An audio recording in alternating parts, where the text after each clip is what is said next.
Bom dia a todos.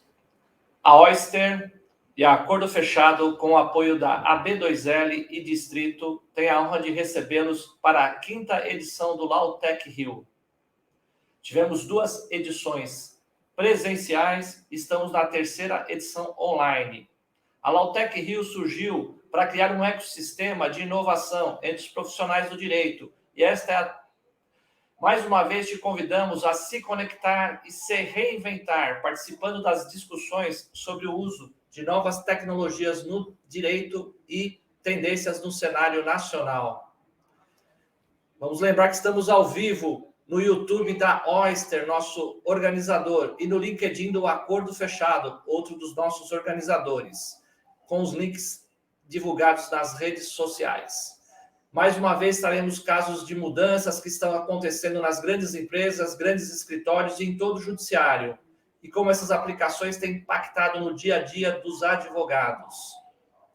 Além de democratizar o conhecimento com o mercado, estamos proporcionando integração entre os profissionais das áreas jurídicas e tecnológicas. E hoje teremos também um desembargador aqui, vamos ter o judiciário nessa integração. Então, nosso evento hoje tem como tema Open Justice, Justiça Aberta. Está dividido em 2 painéis. No primeiro, vamos falar com Luiz Paulo Pinho, como as Legal Techs podem contribuir para uma justiça mais transparente e mais eficiente para a sociedade. Ele vai falar especialmente do Jus Brasil, que é a empresa que ele é um dos cofundadores. Segundo painel, vamos falar da justiça digital, o caminho para o amplo acesso à justiça. E teremos como palestrante o desembargador Antônio Carlos Alves Braga Júnior. Agradecemos e saudamos as pessoas que compõem esta mesa diretora virtual. Rafael Cailê, fundador e CEO da Oyster. Rafael Dias, fundador e CEO da Acordo Fechado. Eu, um dos hostes, Marcos Antônio Assunção Cabelo. Atualmente sou vice-presidente da Comissão Especial de Tecnologia Jurídica do Conselho Federal da OAB e conselheiro seccional da OAB Paulista, da OAB São Paulo. Temos aqui na mesa de abertura também nosso primeiro palestrante, Luiz Paulo Pinho, sócio e cofundador do Jus Brasil. Mais tarde, vai ingressar aqui na sala virtual o desembargador Antônio Carlos Alves Braga Júnior. Ele é desembargador do Tribunal de Justiça de São Paulo, ele é membro da Comissão para Assuntos de Informática do TJ São Paulo desde 2016. Ele é um dos desembargadores mais atuantes nessa área de tecnologia no tribunal. Da Comissão Gestora de Arquivo, Memória e Gestão Documental também do TJ desde 2018, e ele atuou no projeto 100% Digital, que habilitou 100% das unidades judiciárias do TJ no estado de São Paulo. Hoje não temos mais processo físico no TJ de São Paulo. E também ele implementou o Cartório do Futuro no Fórum da Capital. Quero lembrar vocês que a Lautec Rio sempre buscou destacar o papel social do evento. E em eventos presenciais, eles escolheram uma instituição onde havia doação de latas de leite. Nessas edições virtuais, nós escolhemos o Instituto da Criança para receber doações voluntárias dos participantes da 5ª edição do Lautec Rio. Então, o Instituto da Criança existe há 27 anos e é uma solução para promover o desenvolvimento humano por meio de investimento social e privado em gestão de projetos. E a organização inspira a prática da solidariedade. Então, nós estamos aqui para pedir a sua solidariedade. Realize sua doação, basta escanear o QR Code ou enviar um Pix para pix@institutodacrianca, sem o C cedilha, crianca.org.br.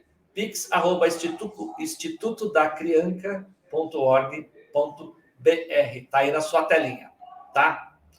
Todos que confirmarem sua presença através da plataforma Simpla e fizeram as suas inscrições vão receber certificados de participação no evento.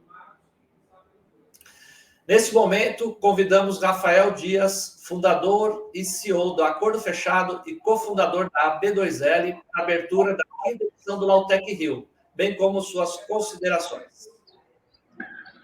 Olá, pessoal, bom dia.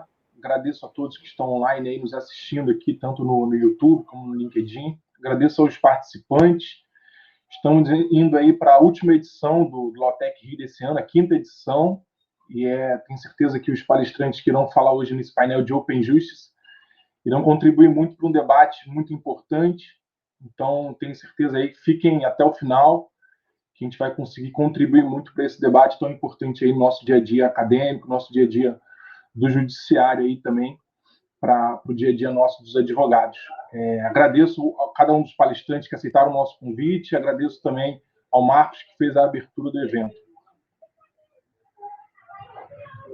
Muito obrigado, Rafael. Rafael Caillet também está por aí, né? Então, convidamos para sua breve saudação, Rafael Caillet, fundador e CEO da Oyster, para suas considerações iniciais.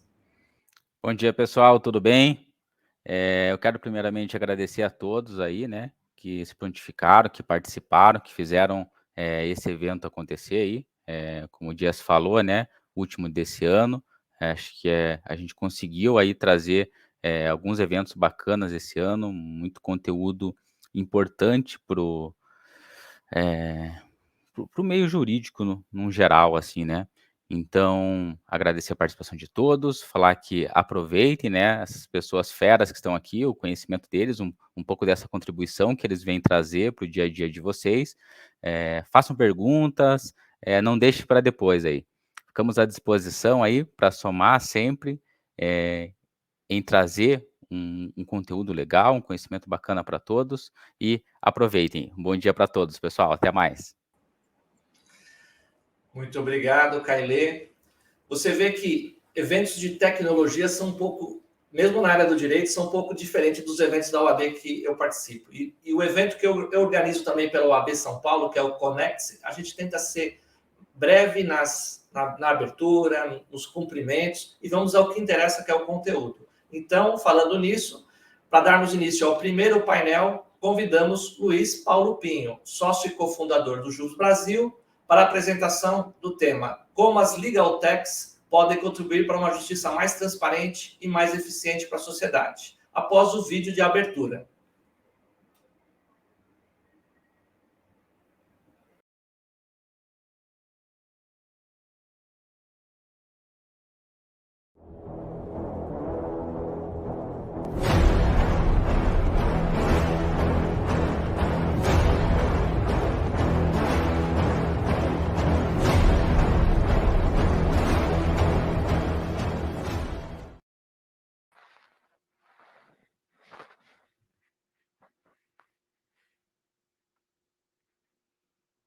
Bom dia, pessoal.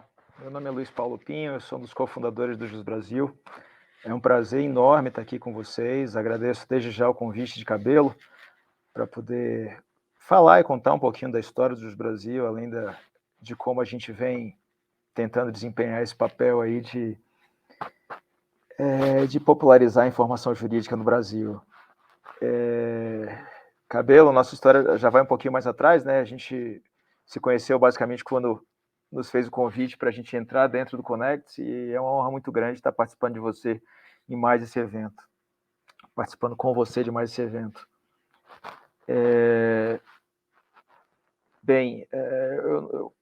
Eu não sei bem como é que a gente vai fazer isso agora. A gente vai fazer o bate-bola, Cabelo, ou eu faço uma apresentação simples? Isso que eu ia pedir. Pessoal do suporte, divide a tela eu aqui, eu deixo assim eu pequenininho aqui do lado, e nós vamos fazer um bate-bola aqui, eu e o Luiz Paulo. O Luiz Paulo já deu aí uma abertura, né? Eu organizo o Connect, já tivemos 5 edições do Connect, 5 edições semestrais também, coincidentemente estamos na 5ª edição do Lautec Rio, e o Luiz Paulo me ajudou no projeto de implementação do Connect. Ele junto com a Softplan e a gente com o Marcos Florão, e a gente criou esse grande projeto que a gente faz um dia inteiro. Antigamente, presencial era um dia inteiro de palestras, né? Agora a gente faz 2 meios períodos. E esse outro projeto do Lautec Rio é um projeto de eventos mais rápidos, mais objetivos, focando nos escritórios de advocacia. Então, LP, para a gente entrar no tema aí das Legal Techs, vamos conversar um pouquinho primeiro do Jus Brasil. Como surgiu a ideia da construção do Jus Brasil? vocês precisavam resolver que tipo de problema quando você teve a ideia de criar o Jus Brasil? Interessante, né? O Jus Brasil não começou como Jus Brasil. Inicialmente, a gente montou uma empresa. Basicamente, a gente estava cansado do mercado de trabalho, né? Como fundadores, são 3 engenheiros e um advogado. E a gente queria montar nosso próprio negócio. E a gente entendeu que tinha uma oportunidade. Basicamente, a gente tentou fazer o que o Google fazia, só que 20 vezes mais. A empresa se chamava Goshme e ela visava encontrar o melhor buscador de busca, ou o melhor buscador para a sua busca. É interessante que dizem, né, que você tem uma poça na sua frente, você tem que mirar muito além dela, né? A gente mirou uns 3 continentes depois. E graças a Deus, ela terminou trazendo a Jus Brasil, porque o Goshme em si era um projeto grandioso demais que não tinha muito como ir para frente, em virtude das ambições dele mesmo. Mas a parte bacana é que a gente visava construir um algoritmo de busca, né? E com isso a gente conseguiu entender muito bem como é que funciona o SEO e como é que a gente conseguia disponibilizar informação jurídica através de outros buscadores, como o Google. E essa tecnologia base fez com que a gente tivesse a expertise para conseguir montar o portal que foi o Jus Brasil em si. Quando a gente foi para o Jus Brasil, a gente diminuiu o escopo, né? Porque o escopo do Goshme basicamente era organizar a informação do mundo inteiro. A gente fez, não, vamos organizar somente informação jurídica e somente na língua portuguesa. Somente, né? A gente entendia que tinha um baita desafio, porque era uma informação que era extremamente desorganizada, ela era muito rica, mas que ela era muito difícil de ser encontrada. E essa foi a parte muito bacana, porque na hora que você consegue implementar a parte de SEO dentro de uma estrutura que é muito desorganizada e apresentar isso para um buscador eficiente como o Google, você consegue ganhar atração muito rápido, você consegue ganhar views muito rápido, as pessoas conseguem chegar na sua informação muito rápido. E uma das premissas que a gente tinha como Jus Brasil, basicamente, era atender aos profissionais do direito. E com muito pouco tempo de site, a gente entendeu que os profissionais de direito eram uma parte do público do Jus Brasil, era uma parte que estava interessada nessa informação jurídica, mas ainda assim era uma parte pequena, por incrível que pareça. Em menos de 2 anos de empresa, a gente já estava com quase 1 milhão de visualizações únicas, de usuários únicos por mês, sendo que tinham 700 mil advogados naquela época no Brasil. Você vê, né? Hoje a gente está com quase 1,3 milhão. Então, a taxa de crescimento foi bem forte nesses últimos 12 anos. E ainda assim, a gente tinha 1 milhão de usuários únicos e tinham 700 mil advogados no Brasil. A gente fez, caramba, não é possível que todos os advogados do Brasil estejam entrando no site ao mesmo tempo. E quando a gente entendeu o real interesse, que sim, quem estava entrando no Brasil não eram só profissionais de direito, mas a população como um todo, a gente conseguiu entender o real alcance da informação jurídica. E aí isso terminou provocando com que a gente fizesse diversas pivotagens e chegando ao modelo que a gente tem hoje, né? Que é basicamente uma comunidade jurídica onde você consegue seguir assuntos, onde você consegue fazer buscas de forma direta dentro do site e entregando relevância para cada uma das pessoas que estão dentro do Jus Brasil. Então, para a gente só ter noção da proporção que o Jus Brasil tomou, hoje a gente fala de 28 milhões de acessos únicos mensais, a gente está falando de 25% do público que usa internet no Brasil, são mais de 900 mil advogados que fazem parte da nossa rede social, e fora os advogados, a gente tem mais de 6 milhões de pessoas que têm perfil dentro do Brasil. Então, é um volume é um volume muito bacana. No final das contas, o problema que a gente queria resolver era organizar a informação jurídica e entregar ela. Isso a gente vem tentando desde então. Como sempre. Legal, LP. Tem um amigo assistindo aqui em comum, o Wagner Iene, mandou um abraço para você. Deixa eu te falar. O tema da palestra é como as legal techs podem contribuir para uma justiça mais transparente e mais eficiente. Eu vou passar essa pergunta para você. Como o Jus Brasil pode contribuir para uma justiça mais transparente e mais eficiente? A informação jurídica, né? A informação jurídica transparente, ela contribui muito para esse processo de segurança jurídica. Porque uma vez que você consegue entender exatamente como os juízes estão decidindo, como as teses estão sendo apresentadas, isso facilita tanto para o advogado quanto para a parte entender quando se tem um direito e quando não se tem um direito. Quando o advogado tem uma tese que pode ser vencedora, quando essa tese não pode ser vencedora. E assim, da mesma maneira, para o judiciário. Ele consegue ver outros decisores, outros juízes, como estão se comportando com relação a cada tipo de jurisprudência. E isso só faz contribuir para que você tenha uma justiça tanto mais transparente quanto mais segura. Então, eu entendo a informação jurídica como um dos pilares para que isso aconteça. Eu acho que é mais ou menos isso, Cabelo. Tá certo, LP. Então, eu gosto muito do Jus Brasil na parte de pesquisa jurisprudencial. Para mim, ele é muito prático, ele é muito assertivo para mim. Ele também facilita ali na cópia das emendas, eu utilizo com facilidade. Mas eu não me adaptei, nunca utilizei aquelas comunidades, os portais. Eu sei que tem muita gente que utiliza e faz grandes negócios ali por meio da plataforma. Então, eu queria que você desse uma explicação para a gente da estratégia de negócios do desenvolvimento da plataforma e também se você tem algum projeto de novos produtos. Me explica um pouquinho melhor aí, porque eu acho que a gente, às vezes, não usa todos os recursos que a plataforma disponibiliza, né? Além disso, eu quero dizer que logo que eu entrei como conselheiro seccional na OAB São Paulo, o pessoal de ética e disciplina estava muito no pé do Jus Brasil, e eu intermediei um contato onde mostrou que não se tratava de mercantilização da profissão, ainda mais agora com a aprovação do novo provimento, novo regulamento de publicidade na advocacia. Eu acho que o Jus Brasil foi uma das primeiras plataformas que se preocupou com isso. Apesar de ter usuário final lá, né, potencial cliente acessando, mas ele não mercantiliza a profissão. Fala um pouquinho aí para a gente, Luiz Paulo. É interessante isso, viu, Cabelo? Porque quando se fala de modelo de negócio do Brasil, ele me volta 12 anos atrás, tá? Quando a gente fez o Jus Brasil, a gente sabia que a gente tinha um pré-sal de informação jurídica a ser explorado, mas a gente ainda não tinha um modelo de receita estabelecido. Isso é super interessante falar, porque não existia benchmark no mercado mundial com relação à informação jurídica. Você tinha algumas que trabalhavam de formas específicas, mas nada, digamos assim, nada consolidado. Tanto é que até hoje é muito difícil de você tem algumas empresas que se destacam no âmbito mundial, mas por ser um ambiente de regulação muito forte, por ser um ambiente que tem, digamos assim, costumes muito arraigados, essa evolução ela sempre foi muito lenta. A gente sempre tentou respeitar isso demais. E dentro dessa ótica, é interessante, porque o Jus Brasil, a vida do Jus Brasil foi basicamente pivotar. Isso é história de qualquer startup, tá? Não é só a história do Jus Brasil, não. Mas é interessante quando você vive isso, você puxa essa memória, como é que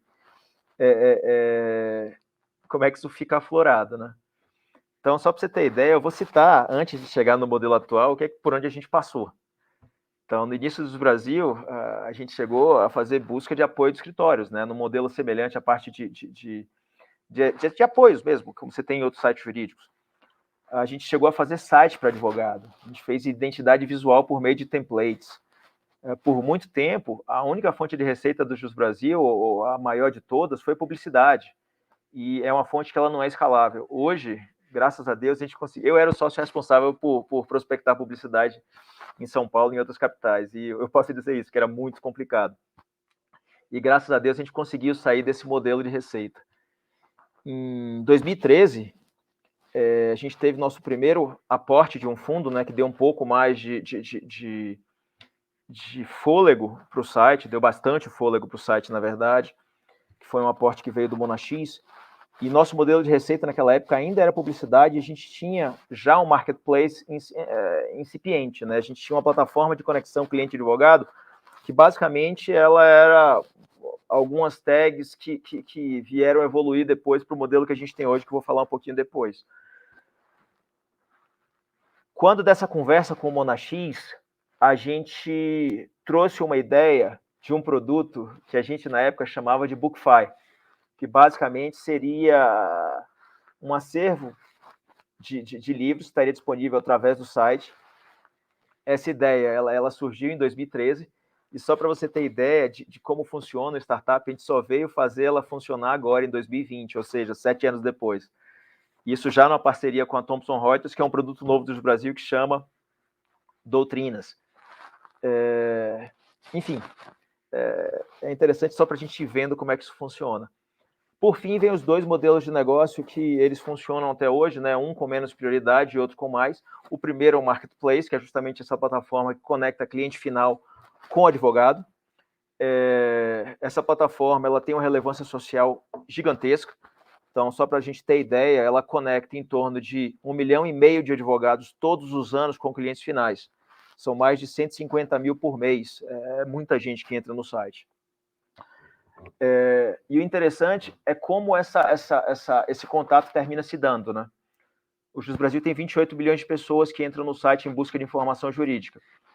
Essas 28 milhões, normalmente, elas entram para poder entender seu problema, elas entram para poder saber se elas têm um direito, se elas têm um dever, e no momento que elas entendem isso, normalmente elas, poxa, eu tenho um direito aqui que está sendo prejudicado, eu preciso contratar um advogado. A gente tem uma ferramenta que, caso ela não tenha um advogado que já trabalhe com ela, a gente pega exatamente o problema que ela tá vivendo e disponibiliza para toda a base de advogados do Brasil. Então, com essa ferramenta daí, a gente consegue gerar quase 1,5 milhão de conexões por ano entre clientes e advogados.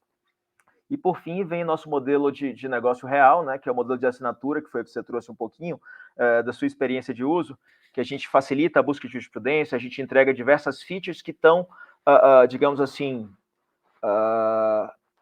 melhorando a qualidade da informação que a gente já presta de forma gratuita. Então, você consegue ler a jurisprudência do Brasil, mas se você quiser baixar o inteiro teor, você precisa ter uma assinatura. Se você quiser fazer a cópia da ementa para citação, você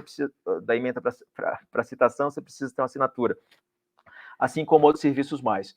E foi esse modelo de assinatura que fez com que o Jus Brasil realmente tivesse uma liberdade financeira e conseguisse ampliar seus negócios e fazer com que o Jus Brasil saísse digamos assim, que ele tivesse um crescimento do jeito que teve. Certo, legal, Luiz Paulo. Mas vamos voltar a falar de dados públicos, então. Qual a potência, na sua opinião, da utilização de dados públicos em prol da sociedade? Cabelo, é gigante. A gente vê isso no nosso dia a dia, tá? Então, ela vai desde os profissionais do direito, aos estudantes de direito, fazendo busca por jurisprudência, por doutrina, passando por pessoas comuns. Então, ela traz segurança social, tá? Uma vez que a gente facilita e possibilita o fechamento de negócio. É interessante porque saiu um meme esses dias aí, tipo assim, menina, antes de beijar esse rapaz, dá uma olhada no Jus Brasil. Então, até relacionamentos amorosos a gente tem contribuído. Brincadeiras à parte aqui, a gente está pensando... Brincadeiras à parte não, brincando, a gente está pensando aí no... É uma brincadeira, tá? Em fazer uma API lá com o Tinder. Mas, então, você tem essa parte de segurança social que é super importante. Você tem toda essa parte de encontrar auxílio jurídico, né? Então, a informação termina fazendo com que as pessoas tenham um maior esclarecimento e tenham um maior entendimento sobre seus direitos e deveres, possibilitando, inclusive, a busca por profissionais quando elas entendem que têm seus direitos cerceados. E, por fim, você tem uma série de projetos que vêm sendo desenvolvidos com base nessa gama de informação, nesse pré-sal jurídico, né, que a gente tem lá dentro, que eles enriquecem tanto as discussões quanto colaboram para que os entendimentos jurídicos do país mudem. Então, a gente tem alguns exemplos super bacanas, né, que a gente vem desenvolvendo através do Brasil, e outras entidades vêm também desenvolvendo com base no nosso banco de dados, né, com base na informação que está disponível através do Brasil. Então, para você ter ideia, a gente montou agora um um painel chamado LGPD nos tribunais, que basicamente visou estudar esse primeiro ano de LGPD e as decisões que foram tomadas depois da promulgação da lei. Aproveitar aqui para deixar um agradecimento à doutora Laura Scherta, ao doutor Danilo Doneda, doutor Braulio Guzmão. Eles foram os 3 organizadores desse painel, que o Jus Brasil teve a honra de poder participar, e eles conseguiram colocar mais de 50 pesquisadores do IDP para poder estudar cada uma da jurisprudência que estava dentro do Jus Brasil, ou cada uma das decisões que estava dentro do Jus Brasil. E esse estudo, basicamente, ele conseguiu reunir todas as 270 e poucas decisões que tratam diretamente de LGPD em todos os tribunais do Brasil. A ideia é que a gente siga nesse estudo, por exemplo, e vá observando a evolução da LGPD ao longo do tempo, assim como outras leis que a gente também já vislumbra, né? Então, esse foi o primeiro de alguns que a gente vem já montando e trouxe um resultado super bacana. Então, queria deixar meu agradecimento especial aos 3 e a toda a equipe do IDP, todos os pesquisadores do IDP que contribuíram demais. Outro exemplo de projeto de dados que a gente tem desenvolvido chama Jus Ambiente. Então, a gente está mapeando toda a judicialização do desmatamento no Brasil. É um projeto que também é feito em parceria, que tem o apoio da Coroa Britânica, inclusive, e que nós estamos tocando através do Jus Brasil.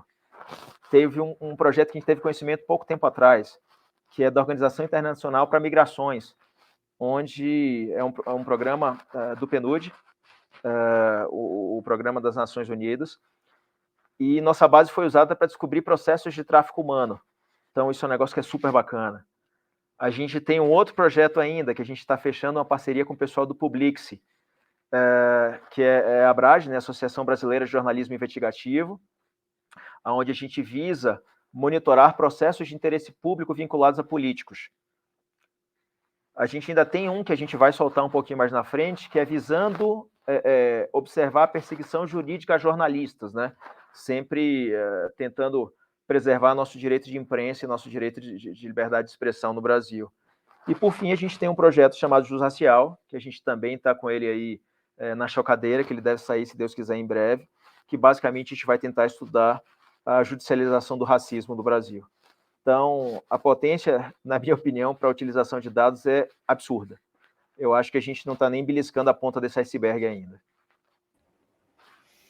Muito interessante, Luiz Paulo. Mas a gente também... Existe algum questionamento de uma parte meio desinformada da sociedade questionando o fato de ela fazer a pesquisa pelo nome dela, por exemplo, e aparecer nos dados públicos lá no site do Jus Brasil, que sempre nas pesquisas é um dos primeiros a aparecer, né? Você pesquisa seu próprio nome e às vezes aparece lá que você tem os processos. E o pessoal fica muito incomodado com isso, às vezes quando é réu, quando tem alguma limitação, né? Eu queria que você me falasse essa questão entre LGPD, dados públicos e essa disponibilização do site. Basicamente, dados públicos são públicos. E, dito isso, a própria LGPD já trata desse assunto, né, Cabelo? Então, a gente sabe que desde quando você não mude a finalidade de disponibilização desses dados, eles seguem sendo públicos. Realmente existem esse tipo de pedido, a gente tem ferramentas no site para que as pessoas que estão sendo prejudicadas ou que têm algum processo em segredo de justiça possam fazer essa remoção, mas dados públicos são públicos, então realmente é um aspecto que a nossa justiça já regra, né? Então é isso, basicamente, não tem muito o que dizer. Tá certo. Bom, queria lembrar a audiência que podem fazer perguntas, coloquem lá nos chats para a gente tentar viabilizar. Algum também dos participantes da mesa, se tiver algum questionamento, eu vou perguntar aqui, deixa eu ver se eu tenho mais alguma coisa aqui. O Jus Brasil, você deixou claro aí que ele deve ter 12, 13 anos. Quais foram os impactos que vocês acreditam que trouxeram na comunidade jurídica?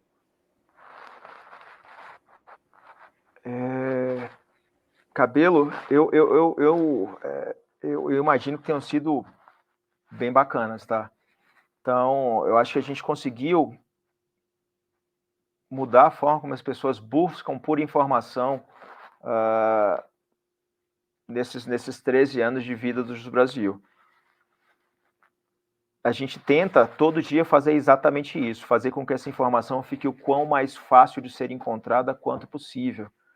E eu acho que esse talvez seja o maior impacto para a gente. E esse impacto ele não reverbera somente para a comunidade jurídica, né?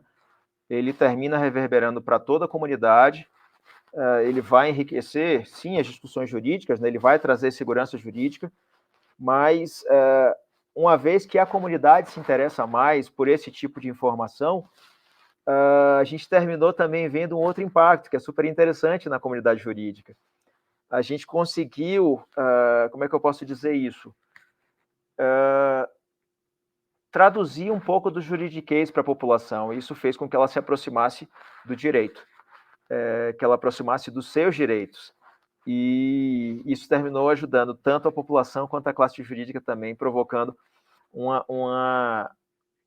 digamos assim, eu não sei se vocês percebem da mesma forma como nós percebemos, mas a gente sempre entende que existiu um gap jurídico, né? um espaço entre a população e os profissionais de direito que impediam que as pessoas tivessem acesso a seus direitos.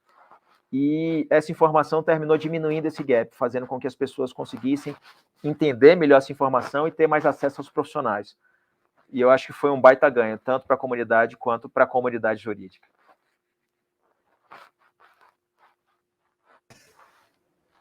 Certo, interessante. Deixa eu fazer uma pergunta para você. Eu vejo que o Jus Brasil, as informações que ele divulga são basicamente baseadas no que sai no Diário Oficial, por isso até que você fala que são dados públicos. Vocês têm alguma intenção de fazer mineração de dados dentro do próprio processo? Você já tem algum projeto nesse sentido? O que você acha desse tipo de empresas que fazem esse tipo de trabalho? Eu acho que esse vai ser o caminho a ser seguido. Eu acho que a compreensão do processo, ela passa pelo entendimento dos autos, tá? E se eu olhar para frente, eu acho que para você conseguir entender uma decisão, você precisa entender também tudo que se passou por trás dela. Então, eu entendo que essa análise vai vir a ser feita e isso vai acontecer num prazo de tempo bem curto. Legal. Alguns participantes aí da mesa têm alguma pergunta? Vai avisando aí no chat que a gente vai passando, senão eu vou tentando aqui desenvolver as perguntas aqui. Parece que o Paulo Vitor quer fazer uma pergunta.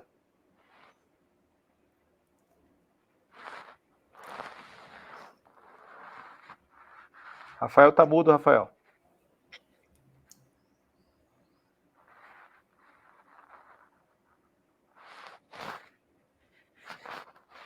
Diga, Rafael. Tá mudo ainda. Estão me ouvindo? Agora sim. Agora foi, né? Queria fazer uma pergunta assim, Luiz Paulo. Aqui pelo Acordo Fechado, a gente sempre teve uma ideia de, pela plataforma do Acordo Fechado, permitir que os advogados, no caso dos autores e reclamantes, pudessem usar a plataforma para resolução de conflito. Hoje, o nosso core business principal é para grandes empresas, grandes escritórios, onde a gente está atuando em face das empresas que foram acionadas, né? Mas a gente tem como roadmap atuar também para os advogados, tanto dos autores, em casos de consumo, como também em casos de reclamações trabalhistas. Um tempo atrás, em conversa até mesmo com o Rafael, um dos eventos da B2L, ele tinha comentado que tinham como ideia, dentro do Jus Brasil, permitir a parte de resolução de conflito online, até para evitar a judicialização de casos, até mesmo para desburocratizar até mesmo o demandismo que às vezes existe. Então, se pudesse ser resolvido por uma plataforma, em vez de ser levado sempre para o judiciário. Como é que está isso na Jus Brasil? Existe algum projeto específico para os advogados que usam o Jus Brasil a acessar uma plataforma de acordos para celebração de acordos, resolução de conflito? Como é que isso está dentro da Jus Brasil atualmente? Rafael, hoje a gente tinha algumas iniciativas, né, que elas terminaram ficando adormecidas dentro do site por uma questão de foco. Então, hoje o foco do Jus Brasil realmente é a parte de dados. É claro que com o crescimento da empresa a gente pode vir a observar novas frentes, né? Mas isso não está no nosso roadmap a curto prazo, tá? Então, de forma simples, hoje o que a gente está muito focado realmente em olhar é toda a parte de dados do Brasil e tentar trazer essa informação da melhor forma possível.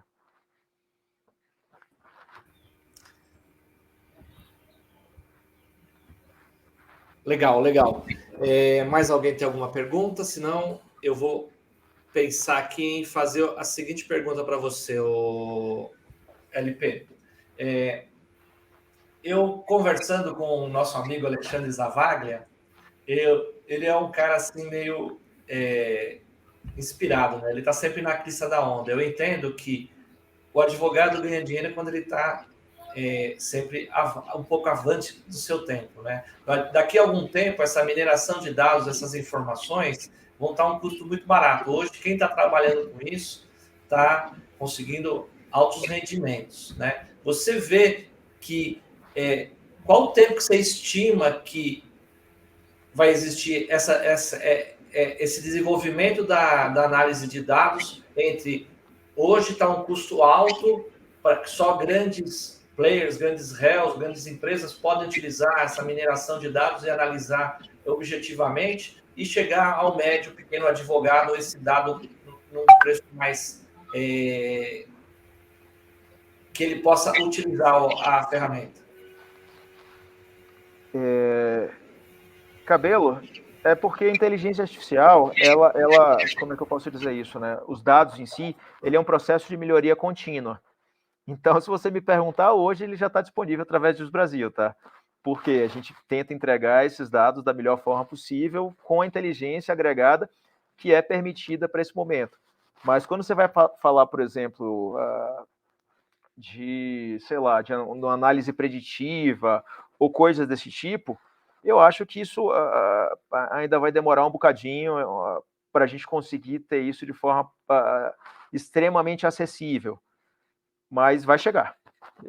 Isso aí eu vejo que todas essas análises, com o passar do tempo, a tecnologia de compreensão dessa informação ela vai melhorando, né? E ela é incremental, então todo dia ela melhora um pouquinho mais, ela nunca volta. E dito isso, a velocidade também vai aumentando, eu acho que isso em pouco tempo vai ficar disponibilizado de uma forma mais massiva. Certo. Kaile, tem alguma pergunta? Rafael, mais alguma outra pergunta? Paulo Vitor? Não, satisfeito. Tá certo. Nós temos mais um tempinho aqui. Dentro do nosso cronograma, temos 7 minutos ainda antes de finalizar esse painel, que seria agora justamente a parte de perguntas, né? Vamos ver aqui se eu consigo perguntar algo com relação à justiça aberta, né? Open Justice. A gente vê que a justiça está caminhando mais para a justiça digital e tirando essa interação entre cliente, advogado, juiz. Eu queria saber a sua ideia com relação à tecnologia. Eu até tenho uma frase aqui que eu pincelei algumas frases para falar durante o evento, ainda não falei nenhuma, né? Mas é engraçado que a tecnologia, ela aproxima as pessoas que estão longe, mas em compensação as que estão aqui perto a gente afasta. Então eu queria que você falasse um pouco desse uso de tecnologia, se ele não está afastando um pouco o litigante e o advogado do judiciário de uma forma geral. Eu não consigo ver dessa forma não, viu, Cabelo? Para mim, o uso da tecnologia, na verdade, ele tem aproximado muito. E tem aproximado do bom direito, no sentido de que eu sempre estou pensando na ótica da informação, né? A população mais informada, ela vai brigar pelas situações em que realmente ela é prejudicada, mas ela vai deixar de litigar nos momentos que ela entende que ela não foi prejudicada, entre aspas. E eu acho que a tecnologia vem a contribuir muito para isso. Então, se a gente for olhar, por exemplo, o histórico da pandemia, se não fosse a pandemia, eu não sei o que teria sido no mercado jurídico, como um todo, né? A gente teria basicamente ficado parado, porque o mercado jurídico sempre foi completamente presencial, ou sempre tentou ser completamente presencial. E a pandemia veio aí meio que para mostrar para a gente de verdade o quão importante e o quão complementar a tecnologia pode vir a ser. Eu fico muito tranquilo entendendo que a tecnologia tem sido um baita aliado para a justiça, para o advogado e para a população. Isso é o que eu vejo no meu dia a dia. Muito legal, muito legal. Então, vamos fazer o seguinte, pode fazer, então, suas considerações finais a respeito do tema, fale aí o que você achar que precisa, projetos, planos, o que você achar que é interessante para falar de justiça aberta e relacionado às Legal Techs ao Jus Brasil. Bem, de nossa parte, eu queria agradecer, Cabelo, o convite, tá? Agradecer aqui a toda a Lautec Rio, na pessoa do Acordo Fechado, da Oyster, quer dizer, nas empresas da Acordo Fechado e Oyster, e dizer que para a gente do Brasil é muito bacana estar aqui dentro, é uma honra, e a gente fica sempre à disposição. Esses papos são sempre bem engrandecedores. Muito bom, muito bom. Muito obrigado, Luiz Paulo, você é sempre um parceiro, todos os eventos que a gente organiza. Vamos ver se a gente consegue estreitar mais essa relação ainda no ano que vem, organizando sempre eventos de interesse para a classe jurídica, para os escritórios, e eventos assim organizados como o Lautec Rio, como o Conecte-se, onde o ensinamento é divulgado de forma gratuita para todos os envolvidos, e é o uso da tecnologia para divulgar conhecimento, e eu acho muito importante isso. Então, agradeço mais uma vez, Luiz Paulo, pela participação, muito obrigado, foi um papo muito interessante, e nesse momento, enquanto acertamos a transmissão do próximo painel, vamos apresentar 2 curtos vídeos sobre nossos apoiadores, nossos organizadores, Oyster e Acordo Fechado. Quando Marcos se formou, achou que passaria mais tempo advogando do que protocolando, fazendo cadastros, atualizando sistemas, intimações eletrônicas, entre outras obrigações. Essa realidade não é apenas de um profissional, mas de escritórios com grandes equipes de advogados. Já parou para pensar no tempo e trabalho dedicados às rotinas repetitivas? Nós da Oyster, uma empresa especializada em serviços de automação jurídica, desenvolvemos uma solução que ajudará escritórios e profissionais com tais rotinas. Utilizando a tecnologia, desenvolvemos robôs capacitados para auxiliar nesses trâmites tão importantes para todo o processo. Nós da Oyster unimos soluções inovadoras e tecnológicas com nosso conhecimento jurídico e desenvolvemos uma ferramenta fácil, intuitiva, escalável e que não precisa de instalação. Tudo isso para garantir a você mais tempo para analisar casos complexos e utilizar seu intelecto no que realmente importa: advogar.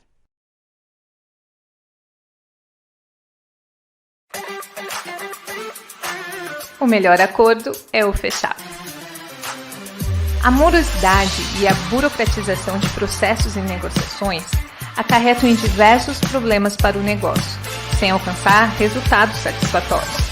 Acordo fechado é a inovação que otimiza o negócio e celebra acordos. Além de maior êxito nos acordos fechados, você terá redução de custos e ticket médio, diminuição do tempo de vida útil dos processos, metas batidas e, com a automação de rotinas e fluidez no recebimento de honorários, uma equipe motivada e trabalhando com inteligência para potencializar os números.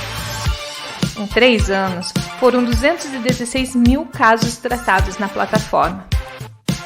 Êxito nos segmentos de mercado de até 60% de telefonia, até 40% em empresas de serviço público, até 50% em bancos e até 50% nas empresas de e-commerce. Com acordos fechados, seu negócio não precisará gastar com expansão de equipe, custas e honorários e terá processos encerrados. São mais acordos e menor custo. Você só precisa dos casos e da plataforma Acordo Fechado. que nós temos a equipe especializada para lhe atender. O acompanhamento é real-time e a melhor parte, Acordo Fechado é uma solução flexível, o que contribui no relacionamento interpessoal e facilidade na implementação. O próximo passo é fechar com Acordo Fechado, a plataforma que proporciona o diálogo e potencializa encerramentos de processos.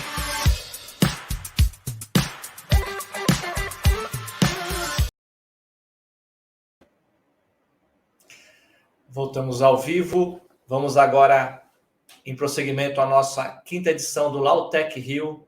Vamos para o próximo painel. Justiça Digital, o caminho para o amplo acesso à justiça.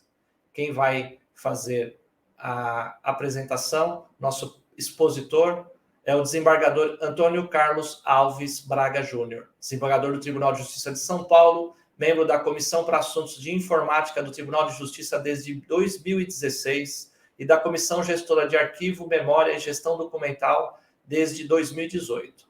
Ele atuou no projeto 100% Digital, que habilitou 100% das unidades judiciárias do TJ para o processo totalmente eletrônico e na concepção e implantação da primeira UPJ, Unidade de Processamento Digital, conhecida como Cartório do Futuro, no Fórum Central da capital. Isso foi tudo concluído em 2015. Então, vamos passar a palavra para o nosso expositor logo após o vídeo de abertura.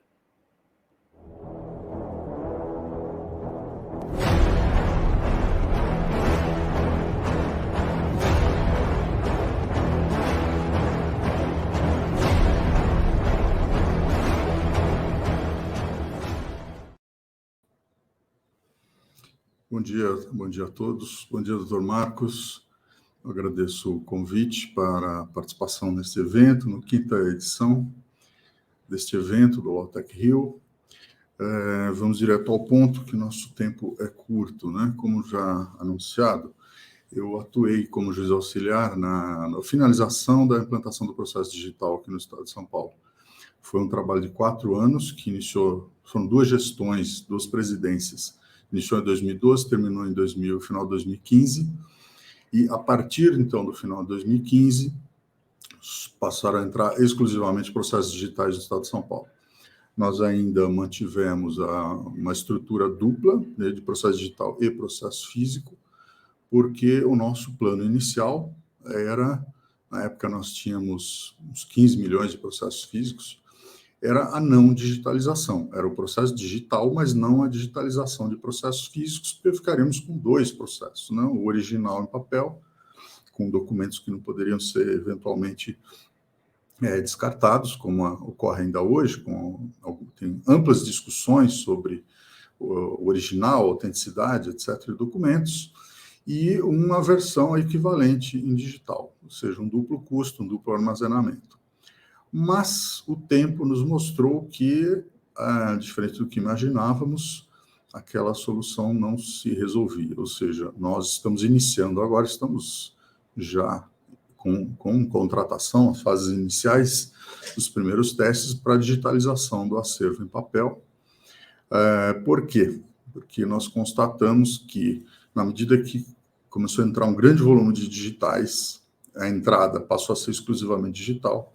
O processo digital anda em 30% do tempo do processo físico, e como a máquina não tem folga, ou seja, o número de braços é limitado, esses 30% digitais acabam ocupando toda a nossa força de trabalho, e o processo físico começa a andar mais lento do que andava quando eram todos físicos. Então, a finalização dos processos físicos começou a se alongar demais.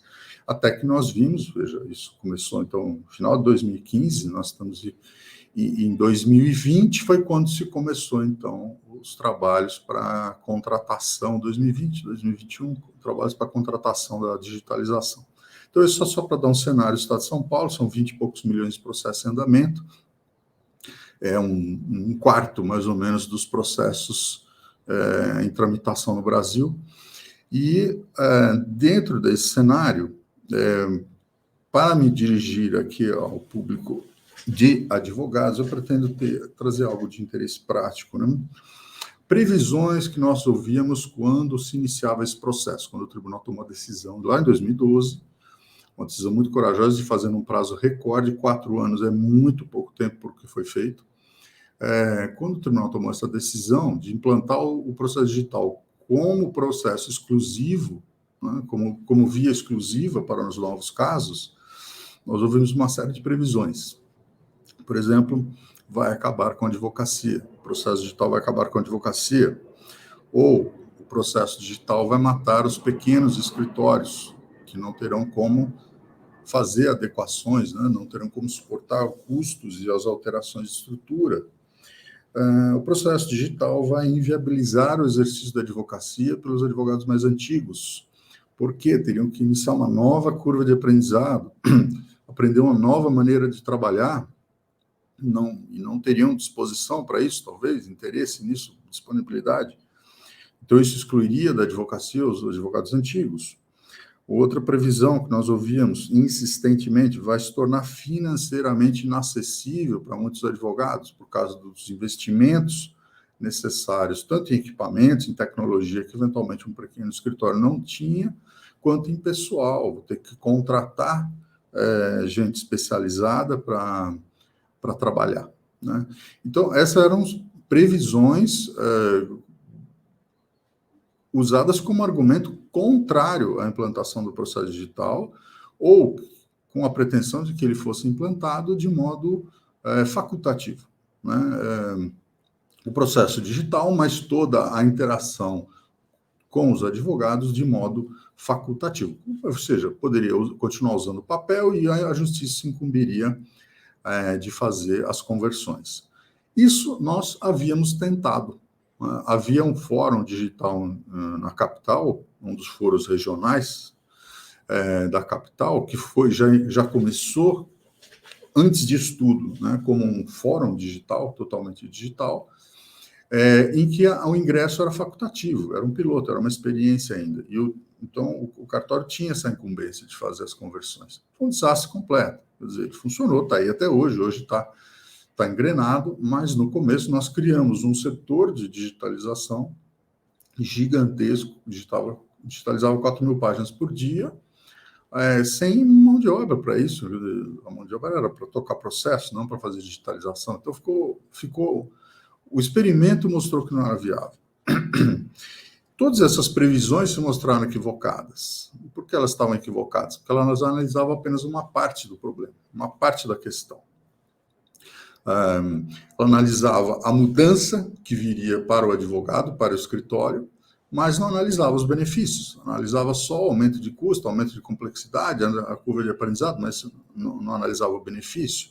E a prova concreta disso é que eu participei, então, no segundo biênio, né, no biênio 14-15, como juiz auxiliar da presidência, quando a gente completou de 42% para 100% das varas digitais.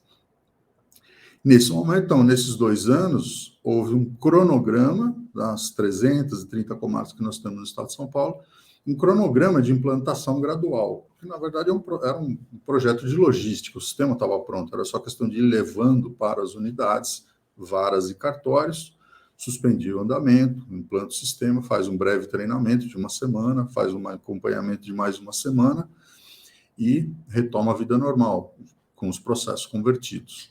Na base de dados, tudo já estava convertido, precisava converter a unidade de produção, quer dizer, a vara / cartório.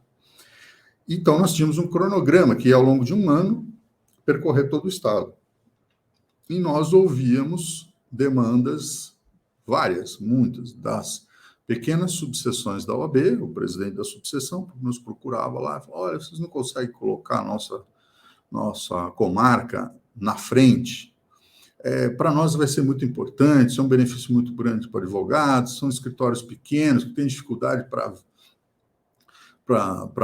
vir à capital ver processo, então se o processo já for digital, ele pode ver por meio eletrônico, uma demanda da própria OAB, das pequenas subseções, que já haviam percebido os ganhos, os benefícios. Então, o nosso tema aqui, que é a justiça digital e o acesso à justiça, a proposição já responde por si própria, né?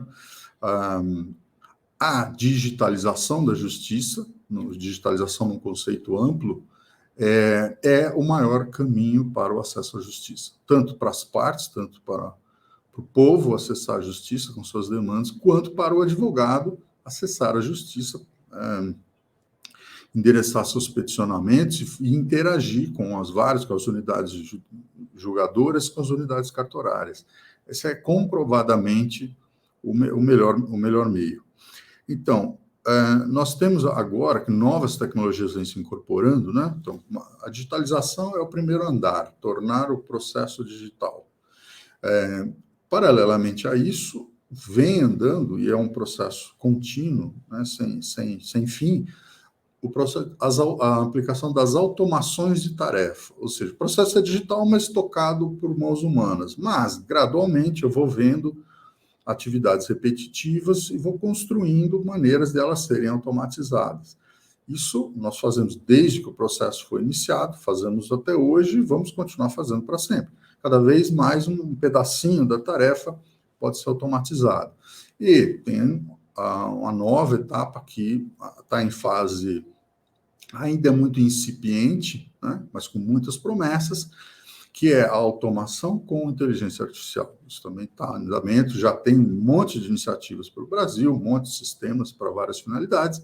No meu modo de ver, ainda é uma coisa inicial, incipiente, mas nós vamos caminhando com as três coisas: digitalização, automação e automação com inteligência artificial. E tem novas tecnologias, né? Novas soluções infinitas, não dá tempo de acompanhar. Né? O Big Data, que, salvo engano, deve ter sido falado na palestra anterior, na questão da jurimetria, as ferramentas de analytics, robotização, mesmo robotização, o processo de digitalização nosso está se fazendo com robotização, né? Então, é uma infinidade. Inteligência artificial é um conceito amplo que congrega inúmeras modalidades de inteligência artificial. A inteligência artificial não diz qual delas eu estou tratando. Tem reconhecimento de imagem, reconhecimento de caracteres, reconhecimento de fala, eu tenho análise de contexto, com leitura e análise de contexto, compreensão de contexto, eu tenho chatbots, né, que conversam por texto com algum formulador de questões, uma orientação ao público. Eu tenho os machine learning, né, a tecnologia de aprendizado de máquina, que eu vou adestrando um computador para ir aperfeiçoando tarefas. Eu tenho deep learning, que é um machine learning profundo, que é onde eu tenho tarefas que, por enquanto, elas beiram ali, andam paralelo com a ficção científica, coisas assim que a gente até se surpreende de ver. Tem um gap bastante grande entre aquilo que vem sendo anunciado, né, pelas grandes empresas, alguns grandes exemplos de uso de tecnologia de inteligência artificial, e a realidade, aquilo que já está em prática, já está aplicado. Tem um gap gigante que eu acho que está mal explorado, né? Então, as empresas, né, eu faço isso desde 2015, as empresas apresentam soluções para nós, já para resolver todos os problemas, e não se atende, eventualmente, tentar resolver um pequeno problema, né? Que se eu tentasse soluções de vários pequenos problemas, a gente teria um ganho muito maior do que essa tentativa de resolver todos os problemas.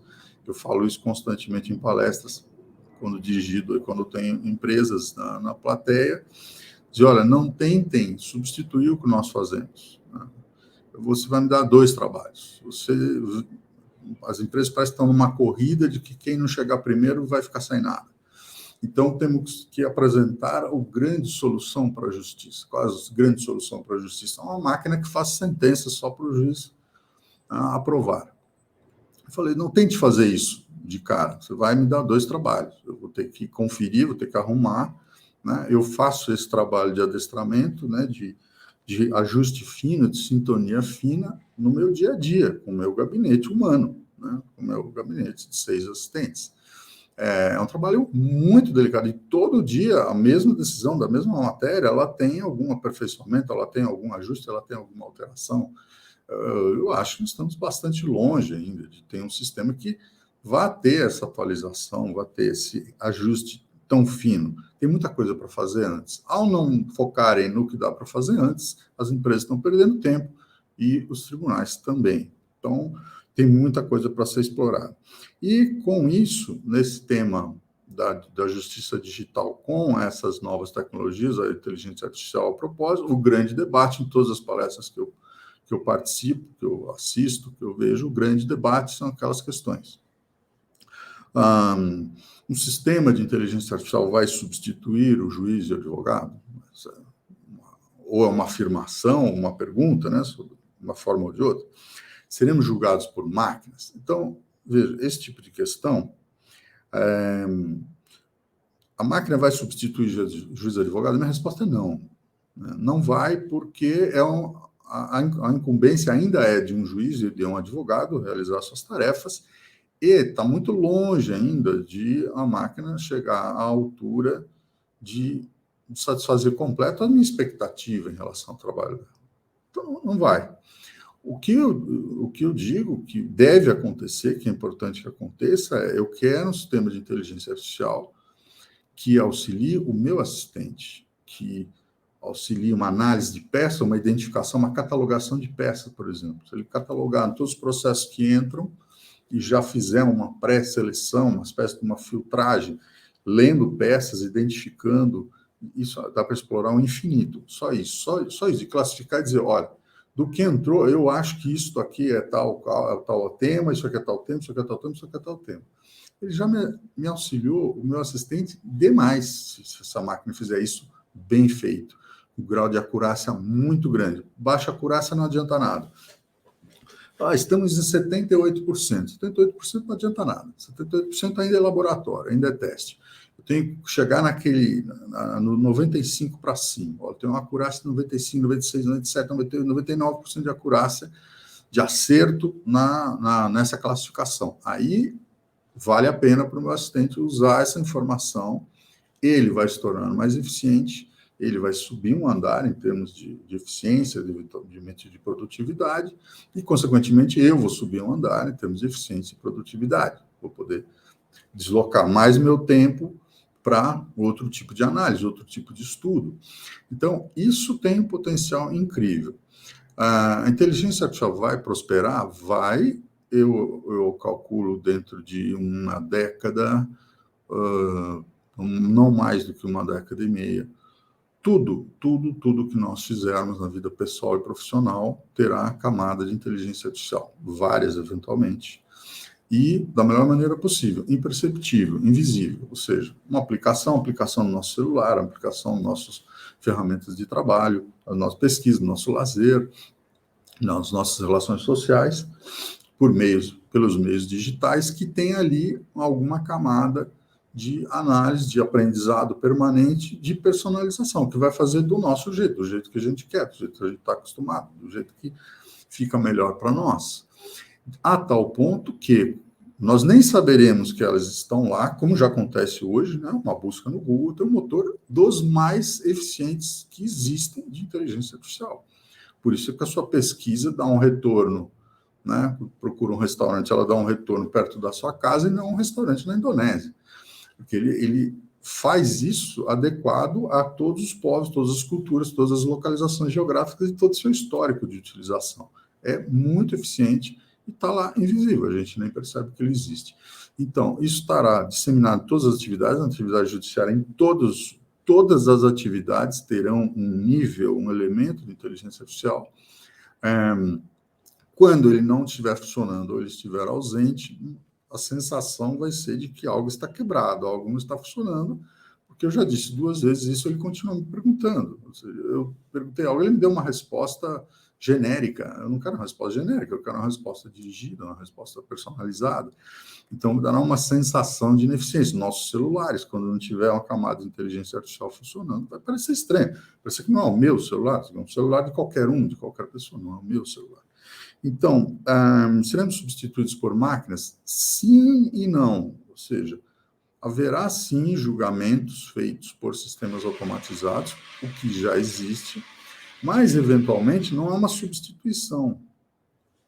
Ele é uma forma de solução, uma ferramenta utilizada para coisas que hoje, eventualmente, nem são alvo de decisão. Por exemplo, eu trago, só para não ficar muito abstrato, existe uma ferramenta de arbitragem digital, que se chama Kleros, faz uma solução de conflitos numa plataforma escrita em blockchain, eu não tenho como explicar aqui agora, eu precisaria de 1 hora mais ou menos para explicar como é que funciona, mas é uma ferramenta de arbitragem. Então, eu fiz uma compra no comércio online, chegou o livro lá, não gostei, achei que tem um defeito, quero devolver, tem um impasse, eu tenho uma disputa. Então, assim, olha, vamos usar o Kleros como havia combinado na hora da compra, tem uma cláusula na compra, clica lá, aquela disputa, eu escrevo a minha reclamação, aquela reclamação é disparada para três árbitros humanos, mas que não nos conhecem, não sabem quem são, pode estar em qualquer lugar do mundo,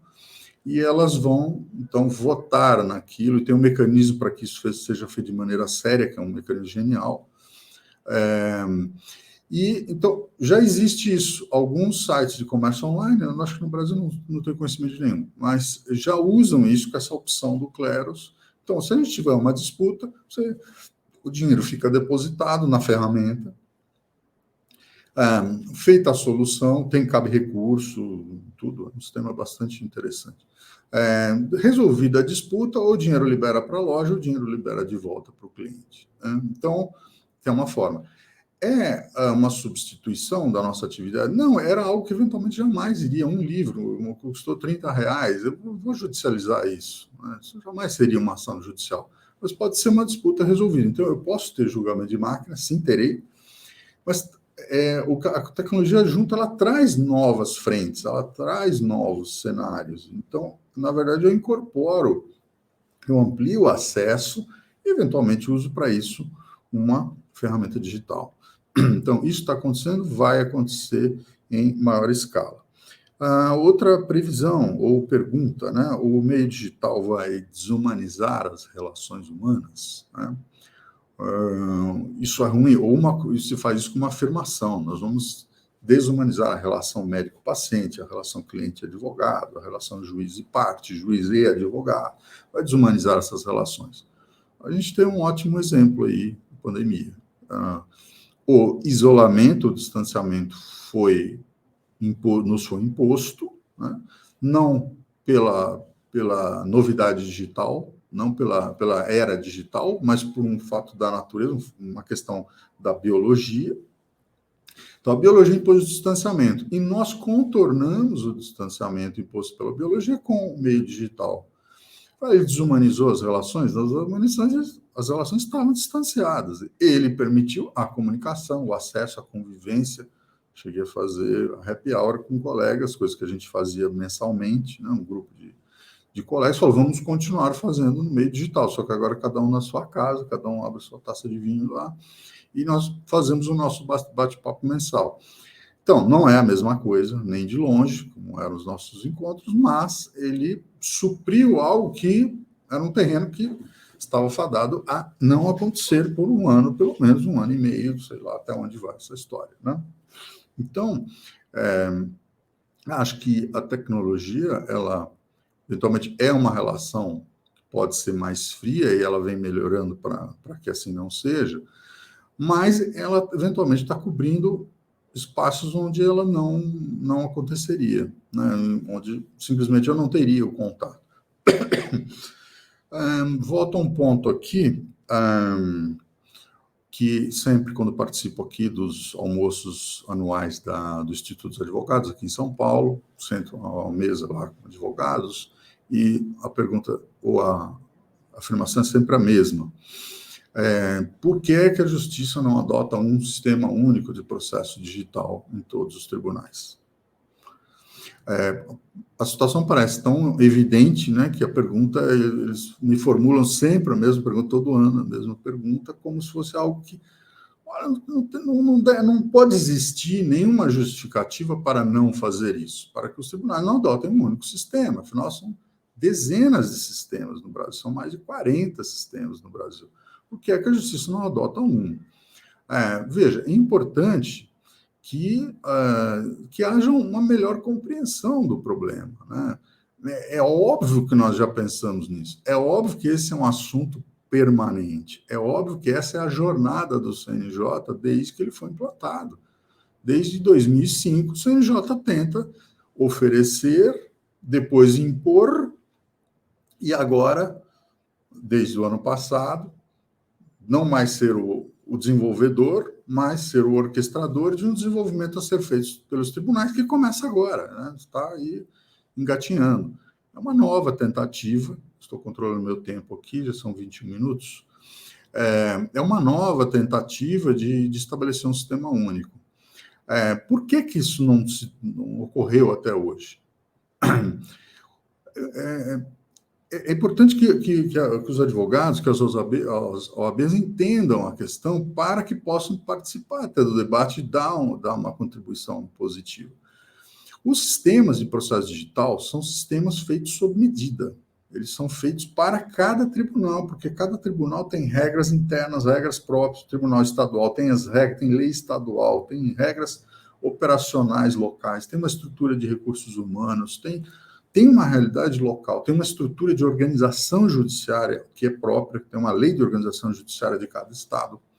Então, o meu sistema vai ter que vai obedecer isso, regras de distribuição, por exemplo. Como é que são distribuídas as competências entre as varas? Cada estado faz isso de um jeito, cada justiça faz isso de um jeito. Então, eu tenho que ter um sistema sob medida. Então, vejam, nós precisaríamos de um sistema tão genérico a ponto de servir para qualquer tribunal, qualquer dos 90 tribunais, ou até dos 91, 92 tribunais, se incluísse o Supremo, embora ele não esteja submetido ao CNJ, mas que usasse um sistema único, teríamos que algo genérico a ponto de abarcar um Supremo Tribunal Federal, uma Justiça Militar Estadual, um Tribunal Regional Eleitoral, um Tribunal de Justiça do Estado, um Tribunal Trabalhista, um Tribunal Federal. Quer dizer, eu teria que ter algo tão genérico a ponto de abarcar isso tudo. É o carro que anda na cidade, anda na lama, anda no gelo, é anfíbio, ele anda na água também, ele é compacto, ele é esportivo, ele é bom nas curvas, ao mesmo tempo ele é grande, espaçoso e dá para caber a família inteira e mais um monte de bagagem. Eu preciso ter algo tão genérico assim e, ao mesmo tempo, ele precisa ser tão específico para atender todas as particularidades de cada tribunal. Eu, pessoalmente, acho que é uma tarefa, assim, se não impossível, que não justifica o esforço de um sistema único. Porque nós sempre ficaremos nesse impasse. O CNJ está há 16 anos tentando, né, impondo esforços gigantescos aos tribunais em nome desse sistema único, que os bancos nunca tentaram fazer, nunca nem se fala nisso. Eu nunca ouvi falar de tentarem impor um sistema único. O Banco Central impor um sistema único para todos os bancos, ou o Banco Central desenvolver um sistema para banco. Não faz o menor sentido. O que ele tem? Cada banco tem seu sistema e uma série de serviços, uma série de funções, estas sim são comuns. Todo banco tem que operar TED, DOC do mesmo jeito, tem que operar agora o PIX do mesmo jeito. Isso é imposto até, o PIX é uma ferramenta desenvolvida no âmbito do Banco Central junto com os bancos. Então, ali eu tenho sim uma padronização, eu tenho uma unificação, mas não de tudo, eu não tenho por que ter tudo. Ou o SUS impor um sistema para gerenciamento de hospitais de pacientes de prontuários para todos os hospitais do Brasil, públicos ou hospitais privados vinculados ao SUS.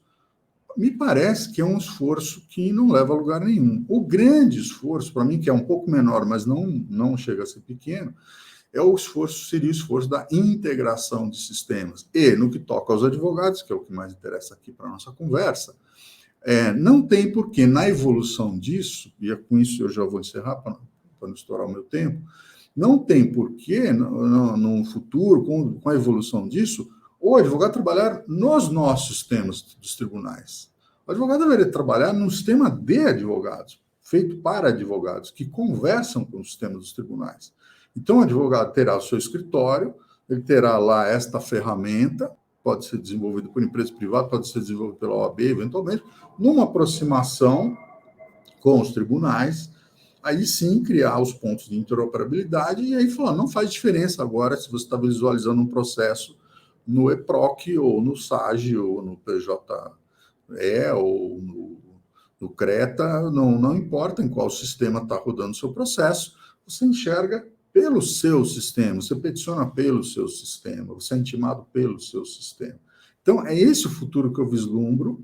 Agora, para isso seria muito bom que a OAB se aproximasse dos tribunais, tomasse conhecimento do que está acontecendo para esse esforço útil, esforço comum. Eu encerro aqui para reservar o tempo previsto aí pela organização do evento para eventual pergunta. Muito obrigado. Muito obrigado, desembargador Alves Braga Júnior, filho de um grande desembargador, né? Recebeu muitas homenagens. Essa questão de processo eletrônico, eu como atuante na área, especialista em processo judicial eletrônico, estou nessa batalha aí desde pelo menos 10 anos, e realmente eu vejo que o problema é criado às vezes pelos próprios níveis superiores dos tribunais, né? A gente vê que a ideia inicial era ter um processo único. Daí foi se relativizando e se buscou a aplicação do MNI, que era o Modelo Nacional de Interoperabilidade. E isso vinha sendo desenvolvido. O problema é que a cada troca de presidência de CNJ, até mesmo presidência do nosso TJ de São Paulo aqui, infelizmente, cada um quer implementar a sua ideia, quer implementar a sua marca pessoal, né? Chegamos a tentar colocar a Microsoft como desenvolvedora de um produto que ela nunca fez. Então, essa questão de participação da OAB, eu vejo que o problema mais é político dentro dos tribunais. Eu sei que a OAB também tem que participar, mas é bem complicado isso. Eu acho que o caminho adotado pelo CSJT, ele foi bem válido, né? Apesar que lá quase todos os processos seguem o mesmo trâmite, então facilita. Sim. Mas eles criaram uma cooperação entre os tribunais, então o TRT-8 desenvolveu o PJ-ICALC, coloca lá, o outro desenvolveu o sistema de intimações, coloca lá, o outro desenvolveu, então facilita. Desde o início eu acho que os TJs pecaram nisso, né? Alguns defendem as suas ferramentas e não se tentou buscar dentro da interoperabilidade ou dentro de desenvolver um sistema que pudesse abarcar mais. E agora a gente fica surpreendido com notícias do CNJ, que estaria sendo, o TJ de São Paulo estaria migrando para o PJE. Eu sei que não funciona dessa forma, o desembargador foi muito claro nisso, é algo muito complexo, mas pelo menos agora existe, me parece que a ideia do TJ de São Paulo ajudar o CNJ no desenvolvimento de algo que no futuro possa vir a ser um sistema único ou pelo menos operar utilizar a interoperabilidade para manter. E a ideia de ter um portal para o advogado, isso é antigo, né? Escritório digital, outras ideias, mas realmente é um pouco distante, né? Nesse assunto, eu acho que eu não vou fazer nenhuma pergunta, porque senão pode ser um terreno meio pantanoso, né? Não. Mas vamos falar do tema da palestra. Justiça digital, o caminho para o amplo acesso da justiça. Eu, algum tempo atrás, fiz uma audiência criminal defendendo o réu, e o réu, ele praticamente analfabeto, não tinha recurso tecnológico, ele veio até meu escritório aqui e participou na audiência comigo. Uma das testemunhas com um grau um pouquinho superior de conhecimento estava no interior, num local que não estava pegando, não tinha como ele acessar, o celular dele não tinha recurso para acessar o sistema audiovisual do tribunal. A juíza, muito condescendente, ela entendeu os problemas de tecnologia de todos, permitiu que o réu participasse na audiência comigo, pediu para ele sair quando a vítima foi ouvida, porque era preferência dele, e eu afastei da sala. A testemunha que estava no interior, a juíza ouviu ela por WhatsApp e viabilizou o término da audiência. Eu queria falar isso. Aonde que a justiça, o Tribunal de Justiça de São Paulo, onde que a justiça digital vai criar um caminho realmente para o amplo acesso à justiça? Eu entendo que assim como implementou o processo judicial eletrônico, foi necessário que o tribunal disponibilizasse computadores, scanners para os advogados. O desembargador até falou lá na Nossa Senhora do Ó, até digitalização vocês faziam. Eu acredito que o caminho, posso estar errado, depois o desembargador me comenta, mas eu acho que deveria ter espaços dentro do Tribunal de Justiça para a oitiva de partes e testemunhas. Então, a audiência poderia ser virtual, mas a pessoa se desloca ao fórum, às vezes não precisa descolar ao fórum da própria cidade, até da onde ela estiver morando no momento, criar uma forma de... a carência digital do povo é muita, então eu queria saber o caminho para o amplo acesso à justiça ao jurisdicionado que não tem condições financeiras e tecnológicas. É o chamado aí o sistema híbrido, né? Que é para ele que nós estamos caminhando. Nós fomos empurrados para o sistema remoto totalmente, né, o ano passado, e agora se sinaliza aí, ela já está acontecendo uma volta ao presencial, mas nunca mais para aquele presencial, vai ser um híbrido, isso é o que 70% das empresas estão planejando fazer, ter um modelo híbrido daqui para frente. Quanto de digital, quanto de presencial, a minha visão, o digital mostrou enormes benefícios, nós tivemos um ganho de 15% de produtividade com a ida total para o digital. Nós nos adaptamos em 15 dias, 30 dias, colocamos 100% no trabalho remoto, com muitos tropeços no começo, mas conseguimos permitir que todos trabalhassem, e tivemos um ganho de produtividade. E agora nós temos o retorno disso. O que para mim fica claro, aquilo que puder ser feito com igual não, são ferramentas muito diferentes, mas com equivalente qualidade, o presencial e o remoto deve ser feito de maneira remota, pelas conveniências que traz, eliminar o deslocamento. Quando eu encerro aqui, eu já estou pronto para iniciar uma outra atividade em qualquer ponto geográfico do país. Então, os benefícios são muito grandes. Agora, tem uma série de atividades em que o remoto compromete. A oitiva de partes e testemunhas, normalmente, a gente perdeu muito com isso, a gente complicou muito com isso, trouxe uma dificuldade, trouxe uma falta de precisão, de clareza. Então, eu acho que, para isso, a audiência presencial é simplesmente para voltar aos ambientes do fórum, né? Se a pessoa ser ouvida está em outra comarca, é um modelo precatório digital. Está dentro do fórum, mas numa sala lá perante um outro juiz, e o juiz de cá ouvindo. Tal. Vamos mesclar isso tudo, mas eu não apostaria numa simples volta, porque os fóruns estão abertos, vamos voltar toda a atividade remota para o presencial, porque nós já constatamos os ganhos, e seria, para mim, um crime perdermos os benefícios que o digital oferece. Eu vejo frequentemente advogados que comentam que eu faço um atendimento direto nas vésperas das sessões de julgamento ou nas próprias sessões de julgamento, que eles elogiam sempre, dizem, olha, isso aqui viabilizou a minha participação nesse processo, que não aconteceria se fosse presencial. Não porque eu não tivesse permissão, mas porque o tamanho do caso não justificaria um deslocamento meu, por exemplo, até a capital, para despachar um processo, despachar um memorial, ou para participar de uma sustentação oral. O caso não comportaria essa despesa. No telepresencial, isso viabiliza. Então, nós não podemos perder essa conquista e mesclá-la. Eu acho que, eu calculo aí por alto, eu acho que qual é o número ideal? Eu diria que talvez ter 2/3 de atividades mantidas remotas, com 1/3 de atividades retomadas para o presencial. Tá certo. Temos aqui algumas perguntas. Eu acho que a primeira pergunta que eu tinha aqui já foi respondida, né?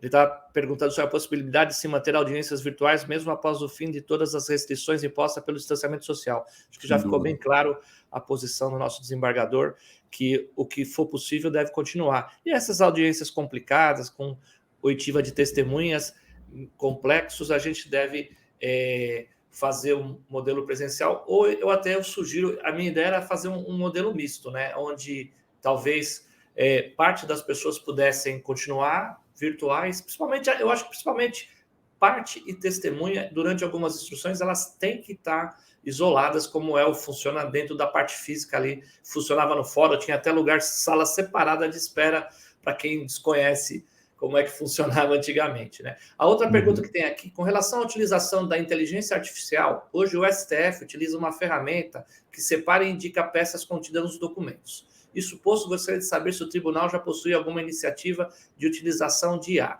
TJ São Paulo está utilizando IA para alguma coisa? Está usando a execução fiscal. A execução fiscal é sempre o primeiro bom candidato, né? Porque é um processo muito padronizado, né? Tem aquela sequência muito simples, né? Citação, resposta, penhora e tal. Então, é sempre o grande candidato, e são volumes muito grandes, em que a intervenção do juiz é mínima, né? Os momentos em que realmente comportam uma atividade decisória são pequenos. Então, a gente tem uma ferramenta em operação em nossas execuções fiscais, nós temos 11 milhões de execuções fiscais no estado de São Paulo. Agora, tem várias outras possibilidades.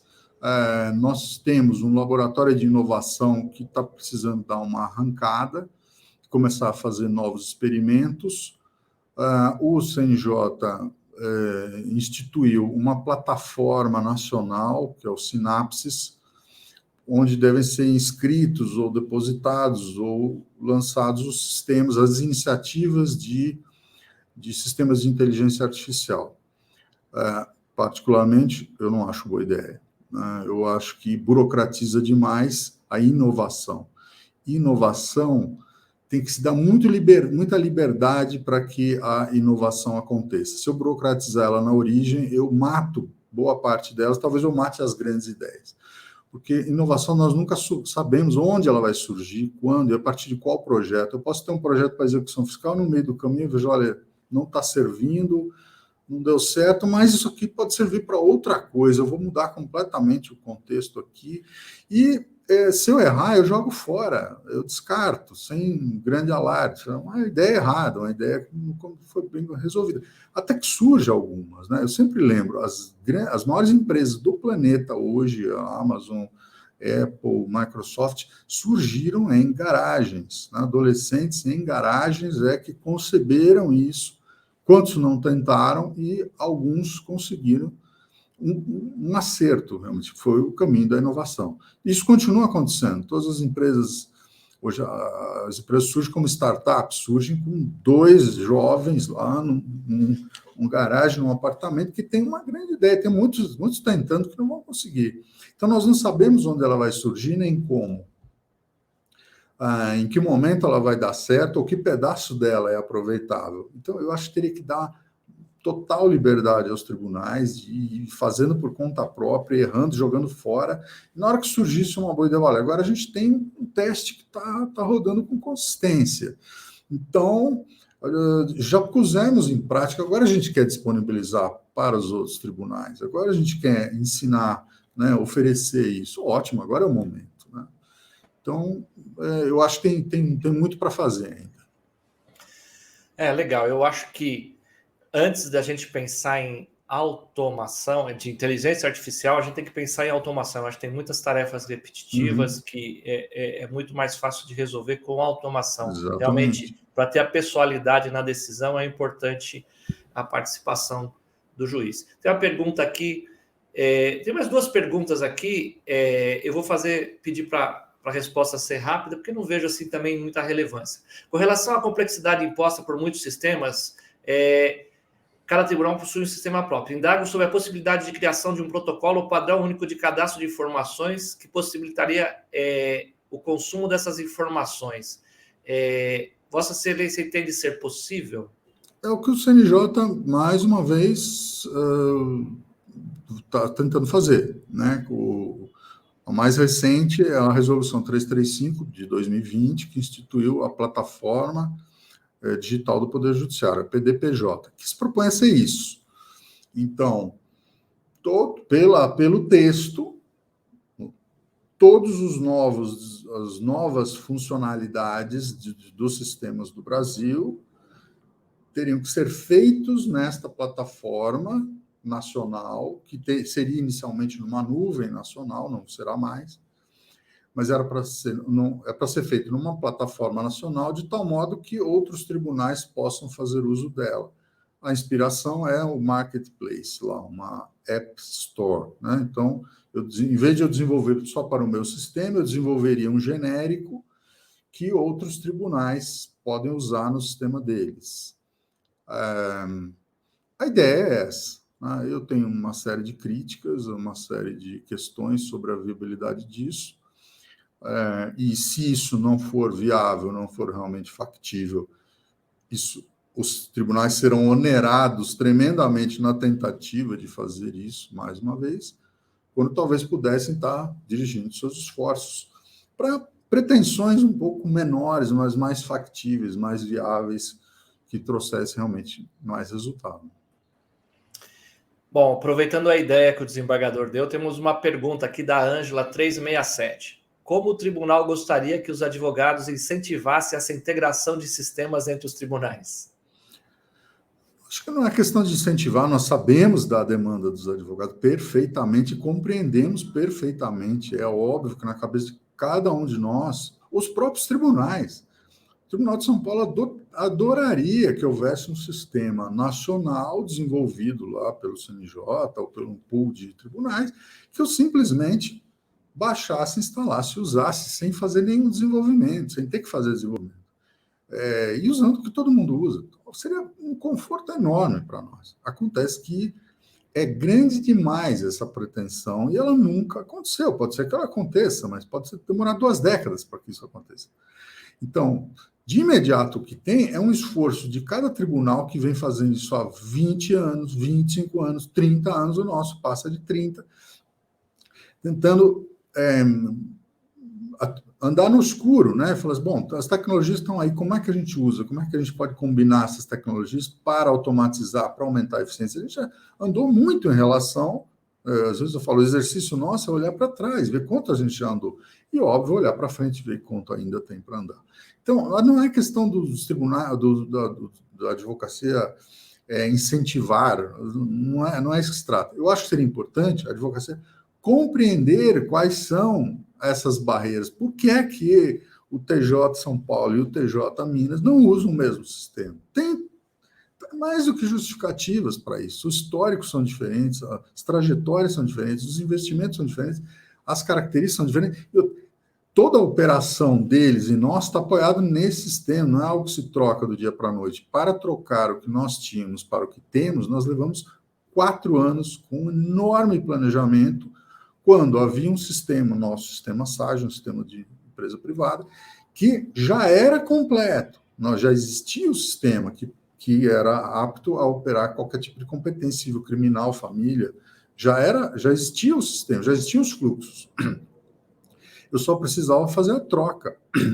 Para isso, eu precisei de 4 anos, eu precisei de investimento maciço, porque não havia nem infraestrutura para concentrar tudo na capital, né? Trazer todos os processos do Estado inteiro para um sistema só. Eu só fazer um negócio gigantesco.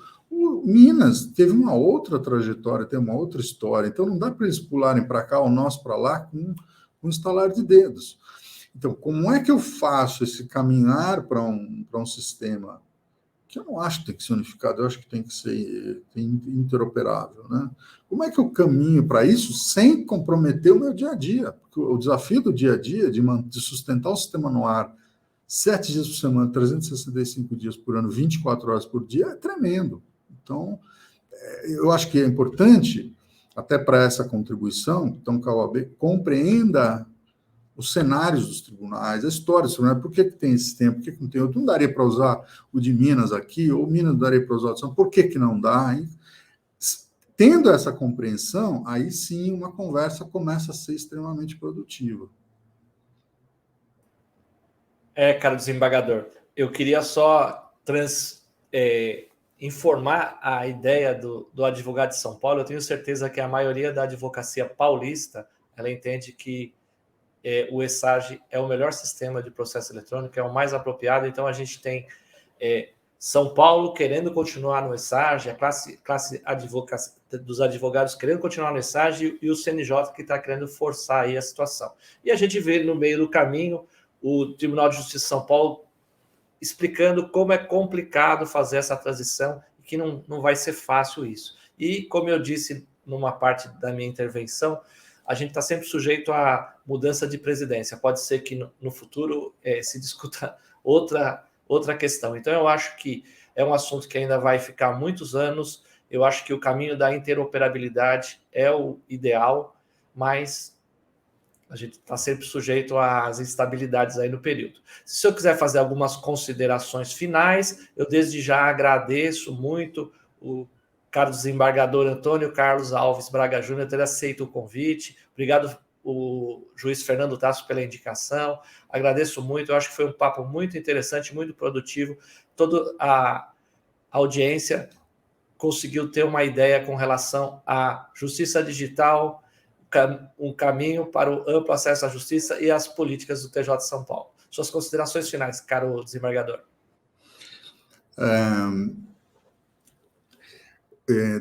Eu participei na semana passada, então, de um evento presencial para tribunais, para tomar contato aí com as novas tecnologias. Realmente tem muita coisa a caminho, o metaverso, né, que vai mudar todas as relações, etc. e tal.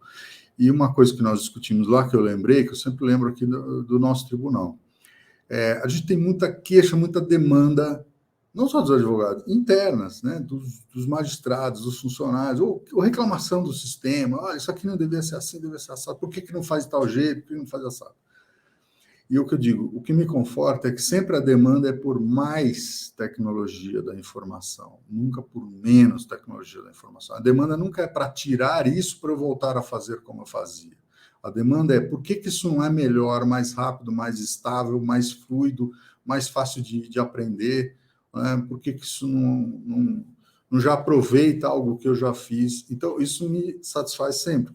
A gente não consegue atender todas as demandas, mas a gente tem essa expectativa de que sempre ofereça mais tecnologia da informação. E ela está a caminho, ela está vindo, vem tudo ao mesmo tempo, né? Vem a automaçãozinha aqui de um lado e vem a inteligência artificial, o metaverso do outro, e ela está vindo, as pessoas estão se adaptando a ela, estão colhendo os benefícios, a justiça já melhorou muito a sua eficiência, muito a sua produtividade, nós já teríamos sucumbido sem ela.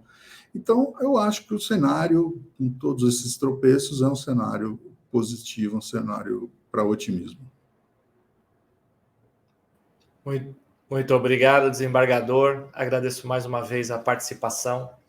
Infelizmente, nossos organizadores, tanto o Rafael Dias como o Rafael Carlito, tiveram que se ausentar, então cabe a mim fazer o encerramento deste primeiro dia da 5ª Lautec Rio.